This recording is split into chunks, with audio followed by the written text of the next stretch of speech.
এক যুবক যখন সেজদা দেয় তো আল্লাহ তাআলার আরশ নড়ে ওঠে। আল্লাহ তাআলা আরশ আযীম থেকে বলে, যুবক আমার সেজদা দিলি, যা আমি ওয়াদা দিলাম তোরে এই আরশের নিচে ছায়া দেব। তুই আসবি যুবক হাসরের ময়দানে, আমি তোরে আরশের নিচে ছায়া দেব। শাবুন নাশাআ ফি ইবাদাতিল্লাহ।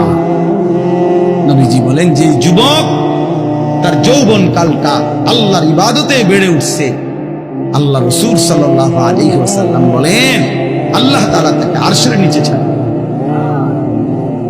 ইউযিল্লুহুমুল্লাহু ফি যিল্লিহি, আল্লাহ নিজের আরশের ছায়ায় ছায়া। সুবহানাল্লাহ। এজন্য যুবকের সিজদা বড় দামি সিজদা, নওজোয়ানের সিজদা বড় দামি সিজদা। এজন্য তোমরা হিম্মত করো, রাগ হইও না বাপ। আমি বললাম আমি ফেরাইতে চাই, এই জন্য আমি একটু সব, নাহলে আমি তো আর এমন না যে এই কারণে সেটায় কত দমকাই ফেললাম। এ তো ঝগড়ার জন্য না।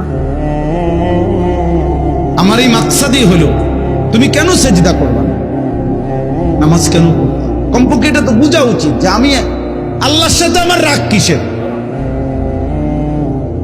এটা তো কোন যুক্তিতে ভাই, একেবারে সামান্য বিবেকে যদি থাকে, আল্লাহর সাথে রাগ করবো কেন? তিনি আমার সবকিছু দিছেন, ঠিক না?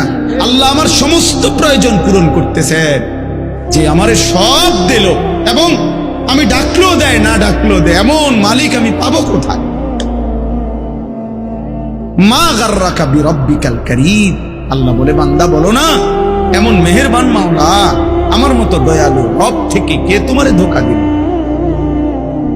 এমন মালিক কই পাবা বান্দা, এমন মুনিব কই পাই,